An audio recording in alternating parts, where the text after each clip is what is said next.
Mesdames et messieurs, bonjour et bienvenue dans BIP Actu. Au sommet de cette édition, le secrétariat du groupe des États d'Afrique des Caraïbes et du Pacifique, le groupe ACP, le Centre technique de coopération agricole et rurale, le CTA, et l'entité des Nations Unies pour l'égalité des sexes et l'autonomisation des femmes, ONU Femmes, ont organisé un atelier consacré à l'autonomisation économique des femmes. C'était les 27 et 28 février 2017 au secrétariat ACP à Bruxelles. La question de l'entrepreneuriat des femmes, l'accès aux sources de financement, au crédit, au marché public, à la ressource foncière ou encore la promotion de l'entrepreneuriat des femmes dans l'industrie extractive et bien d'autres questions étaient au menu de cette rencontre de haut niveau dont l'objectif nous est expliqué par Vivenou Niassenou, sous-secrétaire général du groupe ACP en charge du développement économique durable et du commerce. Dans le reportage qui suivra cette édition intitulé « Témoignages de femmes entrepreneurs dans les pays ACP et la diaspora », nous vous présentons quelques figures des réussites et ambitions des femmes entrepreneurs, mais aussi les freins que celles-ci rencontrent pour mener à bien leurs projets et participer au développement économique inclusif de leurs États. Madame Maria-Noëlle Vaïza, directrice de la division des programmes ONU Femmes, tire les conclusions issues de cet atelier consigné dans le document « Engagement conjoint ACP-ONU Femmes pour agir en faveur de l'autonomisation économique des femmes ». Nous terminerons cette édition en image des temps forts de la célébration de la Journée internationale de la femme au secrétariat ACP du 28 février 2017. Le secrétariat du groupe des États d'Afrique des Caraïbes et du Pacifique, le groupe ACP, le Centre technique de coopération agricole et rurale, CTA, et l'entité des Nations Unies pour l'égalité des sexes et l'autonomisation des femmes, ONU Femmes, ont organisé un atelier de réflexion et de consultation les 27 et 28 février 2017 au secrétariat ACP à Bruxelles autour de la thématique de l'autonomisation économique des femmes. Plusieurs représentants d'organisations, d'entreprises ou de structures de femmes actives dans les États ACP, les partenaires du groupe ACP, le corps diplomatique et la diaspora ont pris part à cette rencontre de haut niveau pour trouver ensemble des solutions adéquates aux freins qui minent l'évolution de l'entrepreneuriat des femmes. En s'attaquant maintenant à la question de l'entrepreneuriat des femmes, nous pensons que nous devons ouvrir de nouvelles frontières. Parce que ce que nous avons fait jusqu'à présent correspondait à un travail, j'allais dire, classique. Encourager le secteur privé, mais en se rendant compte finalement que lorsque nous ne touchons pas à plus de la moitié en fait de l'humanité, puisque c'est la proportion que représentent les femmes, et qui en réalité, lorsqu'elles sont soutenues pour créer de l'emploi, ont une implication, une conséquence en termes de réduction de la pauvreté beaucoup plus grande. Si nous ne répondons pas à leurs problématiques, nous ne pourrons pas rapidement arriver aux objectifs que nous nous sommes donnés. Donc c'est ce qui a guidé notre réflexion en nous disant que, bien entendu, de facto, ce que nous ferons touchera aussi les femmes, mais nous devons avoir une discrimination positive. Nous pouvons faire en sorte que lorsque, de manière naturelle, que ce soit par des pratiques traditionnelles ou même des fois, et encore plus grave, à travers les textes réglementaires que nous avons, nous empêchons l'émancipation économique des femmes. Donc, notre ambition est de nous asseoir avec nos partenaires, mais surtout ONU Femmes, qui est l'organisation spécialisée des Nations Unies dans la question, pour voir comment est-ce que, sur un aspect particulier de l'émancipation des femmes, qui est celle de l'émancipation économique, comment travailler pour faire en sorte que nous puissions aller de l'avant. Nous avons certaines ressources à notre disposition. C'est déjà faire en sorte que les ressources que nous allons mettre à disposition puissent aussi déjà contribuer à l'atteinte de ces objectifs-là. Ce faisant, nous sommes conscients que les ressources sont limitées. Donc, mais l'impact sera beaucoup plus grand si nous nous joignons nos efforts. Donc, c'est vraiment pour cela que vous avez vu autour de la table aujourd'hui des partenaires divers, que ce soit même au niveau des conglomérats, de l'OIF ou du secrétaire du Commonwealth, qui englobe des dizaines de pays, qui ont aussi des politiques dans cette direction-là. Comment est-ce que nous pouvons joindre nos efforts pour faire en sorte que l'impact soit beaucoup plus grand? C'est ce à quoi nous attendons. Durant 2 jours, les participants majoritairement féminins ont planché en 5 séances sur les questions fondamentales liées à l'entrepreneuriat des femmes, notamment les objectifs de développement durable, les ODD, l'égalité hommes-femmes et l'autonomisation des femmes à l'horizon 2030, l'accès des femmes à la terre et aux ressources productives pour une agriculture résiliente face au changement climatique, ou encore favoriser les mêmes opportunités économiques pour les femmes entrepreneurs à travers les politiques d'approvisionnement et d'investissement discriminatoires en faveur des femmes, sans oublier la promotion de l'entrepreneuriat des femmes dans le secteur de l'industrie extractive. We have made significant gains in women's economic empowerment. So in Jamaica, for example, you have some of the highest levels of women managers, middle-level managers, but managers nonetheless. Women have taken a strong role in the public sector. However, in spite of all of these gains, women still remain the largest proportion of the poor. So the way in which we approach our work is women's empowerment and gender equality. They're not the same thing. We have to work with women and men so that both have access to opportunities and financing and credit, because the challenges towards accessing credit remain. And these challenges are not just class-based challenges, they're also sex-based challenges. So in some countries, a woman still needs the permission of a man to get a loan. So we have to address those issues. So what's your proposal about how a woman can access to the financial, to the credit to build his own enterprise, his own entrepreneurship? So the work that we do is multiple level. What we recognize is women are the most responsible for the care economy. And unless we get the support needed for the care economy, women cannot fully enter into the formal economy.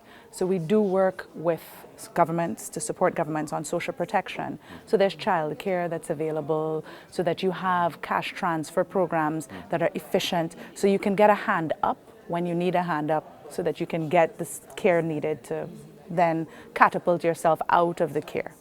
We're also working with women farmers so that they are better positioned to integrate themselves into value chains, the tourism value chain, the supermarket value chain. We also are working with the banks and the private sector so that those spaces become more enabling for women. Sometimes it's very difficult to come into a space that has a corporate culture that's very masculine. Even for men, do you give time for men and women to spend time with their family? Do you allow the space for vulnerability in your space? Is there a lot of sexual harassment? You have to deal with those issues as well. And then with the banks, we have to look at the policies and the products that are offered to say, are these universal products? And maybe you need targeted products for women. Maybe you need targeted products for youth, right? And how difficult is it to register a business? In the Caribbean, in some countries it's easy, in some countries it's not easy at all. Les femmes n'ont pas accès à la terre facilement. Et les constitutions, par exemple, sont égalitaires. Les États ont adhéré, ont signé des instruments juridiques internationaux, mais dans l'applicabilité, ça ne se passe pas comme ça. Est-ce que ce n'est pas le poids de la tradition? Parce qu'on sait qu'en Afrique, tout se transmet de père en fils. Tout à fait, c'est le poids de la tradition, et il y a cette dualité entre les coutumes et le droit positif. Donc il est question de trouver la juste mesure pour qu'on donne plus de droits aux femmes qui représentent 80% de la main-d'œuvre au niveau des terres. Les femmes sont agricultrices. Imaginez-vous que les femmes dans le secteur minier, elles ne sont qu'artisanes. Elles sont nombreuses, mais elles ne sont qu'artisanes. Vous ne verrez jamais les femmes dans les instances de décision au niveau des industries extractives. En quoi peut constituer ce juste milieu dont vous parlez? Le juste milieu, c'est de voir ce qui est bon. C'est vrai que les traditions ne sont pas... On n'arrive pas à traduire le droit dans la réalité. On n'arrive pas à traduire le droit dans la réalité, mais le monde évolue. Et nous savons que plus les femmes auront accès à la terre, plus les femmes auront les moyens, parce que la terre, c'est un bien qui produit des revenus, plus il y aura des femmes qui sont nanties financièrement, qui sont nanties sur le plan de la gouvernance politique, mieux le monde va se porter. Un des objectifs de ces séances était, dans un premier temps, d'identifier les lacunes et freins qui minent l'évolution de l'entrepreneuriat des femmes, mais aussi de partager les espérances des unes et des autres. Pour cela, le secrétariat ACP joue véritablement son rôle de plateforme pour servir et montrer ce qui s'est fait dans les régions ACP, mais aussi d'analyser les possibilités de synergie. À partir des résultats des CAM4, on s'est rendu compte que le taux de pauvreté a augmenté en zone rurale et les femmes qui sont en majorité dans ces zones sont plus affectées par la pauvreté. Alors, il est donc important pour les gouvernements de promouvoir des politiques volontaristes pour renforcer les capacités des femmes, d'investir plus au niveau des entreprises agricoles féminines, au niveau des organisations des femmes. Et pour cela, il faut favoriser le financement, l'accès au financement. Les accords qu'on a ne nous sont pas favorables. Sinon, nos balances commerciales ne continueraient pas à être déficitaires. On ne fait que importer et on exporte tellement peu. Les États-Unis ont ouvert avec l'AGOA. Très peu de pays d'Afrique en bénéficient encore parce qu'effectivement, les exigences sont telles et il n'y a pas forcément d'accompagnement. Mais quand je parle même au sein de la CEDEAO. Vous prenez aujourd'hui des politiques qui vont réfléchir en défendant leurs propres intérêts, alors qu'on parle de la CEDEAO. Au Sénégal, aujourd'hui, acheter du chocolat pour une personne lambda, ce n'est pas possible. Pourquoi? Parce qu'on a monté les barrières douanières à un tel niveau, parce qu'effectivement, la Côte d'Ivoire aujourd'hui produit du chocolat. Mais est-ce qu'on en produit au Sénégal? Non. Qui perd? C'est le consommateur au final qui perd. Donc en fait, la réflexion, elle doit aller plus loin qu'il y a un pays qui est producteur, donc on barre pour tous les pays. Non, il faut vraiment aller au niveau non seulement macroéconomique, mais au niveau micro. Ce sont des PME, des PMI. Après, ce sont des individus qui sont là. Comment on va faire pour que le développement en général soit différent des modèles qu'on nous a appris, que ce soit de par la colonisation anglo-saxonne ou francophone? Il faut qu'on arrive à dépasser ça, qu'on arrive à se dire le communisme, le meilleur, celui dont Karl Marx a rêvé, il est africain. Nous avons eu des témoignages et nous aurons encore des témoignages de cas de réussite, mais aussi de cas d'échec, parce que c'est de cela aussi qu'on apprend.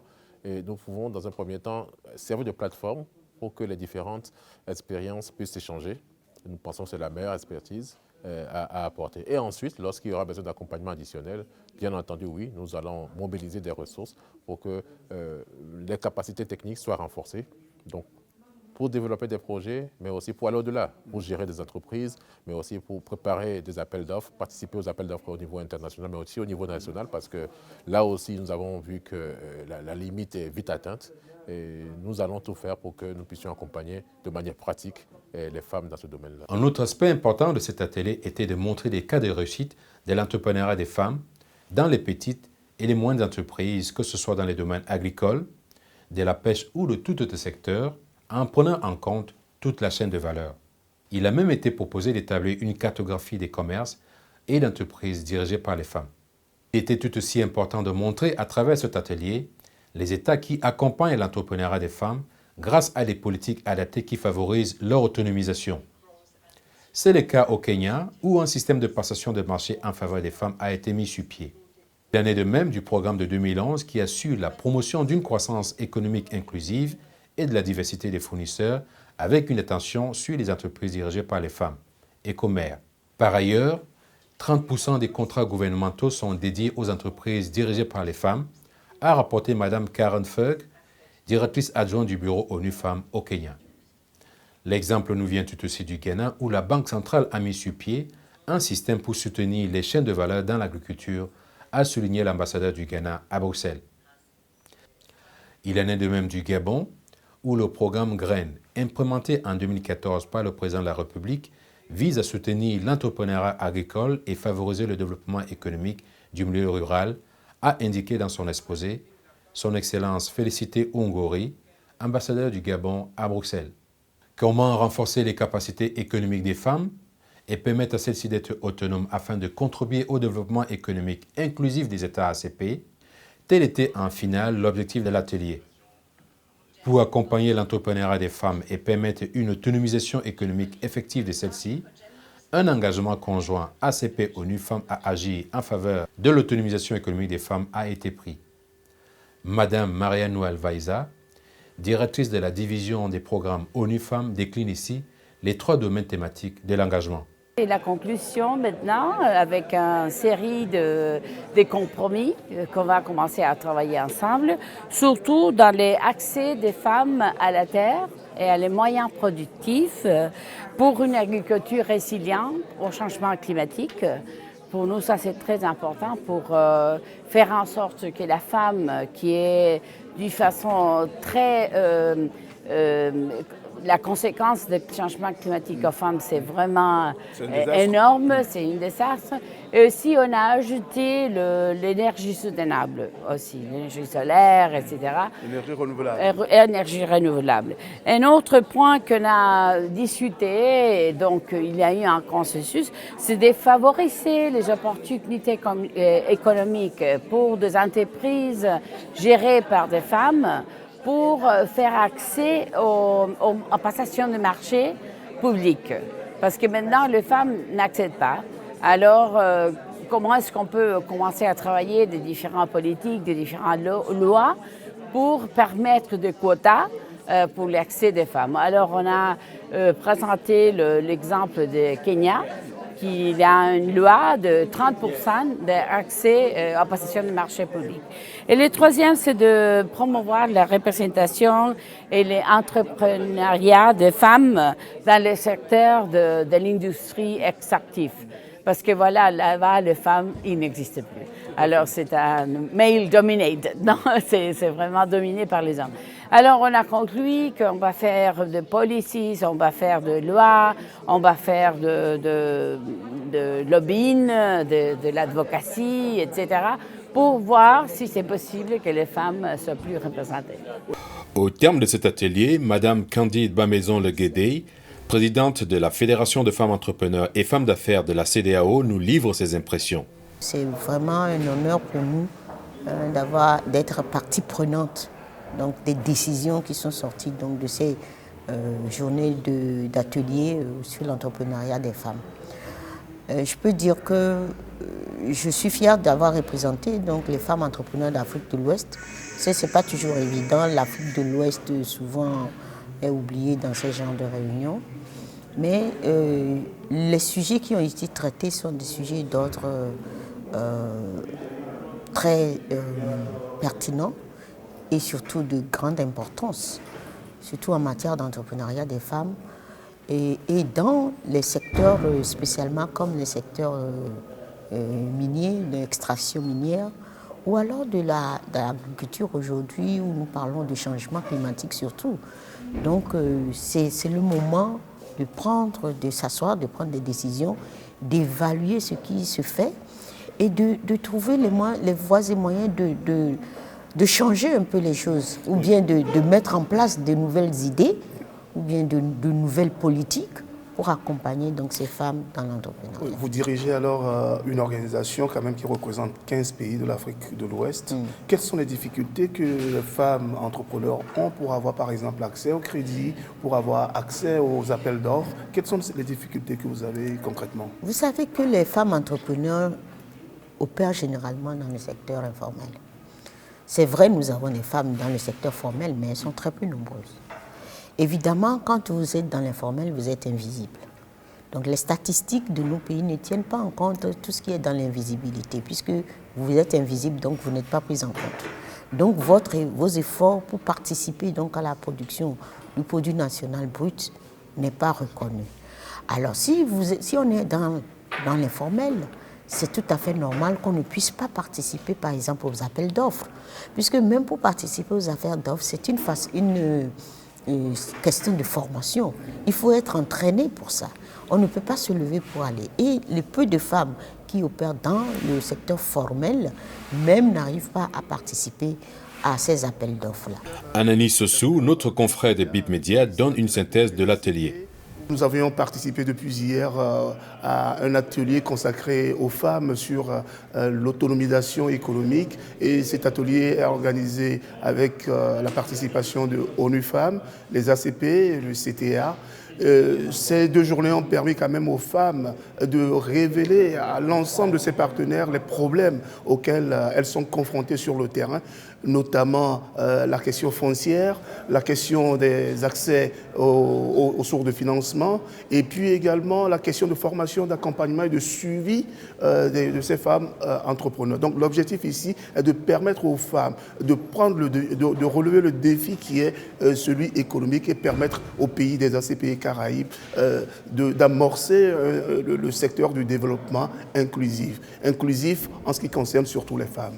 Organisé par le secrétariat ACP, le CTA et ONU Femmes, Cet atelier marque un tournant décisif positif dans la volonté des trois partenaires de faire de la femme un pilier indispensable au développement économique et de l'émergence des États d'Afrique des Caraïbes et du Pacifique.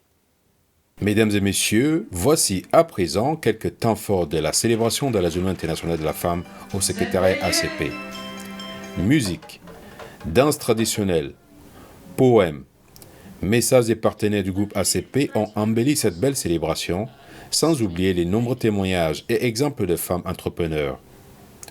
La journée s'est clôturée par un partage autour du buffet et un moment de défoulement autour de la musique.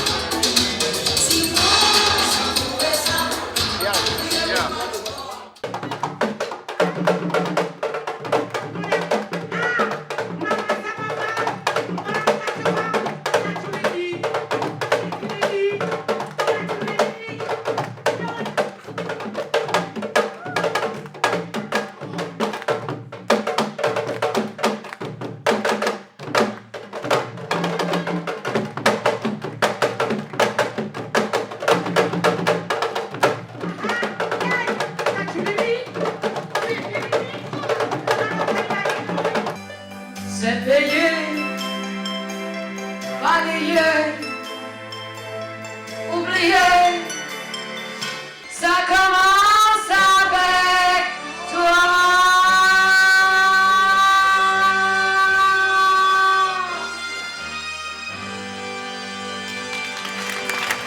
Merci.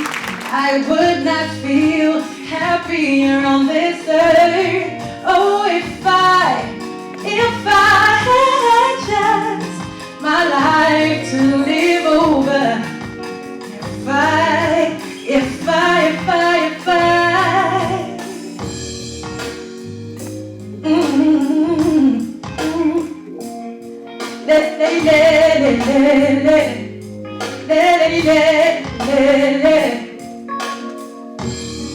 insecure because of all this beauty myth,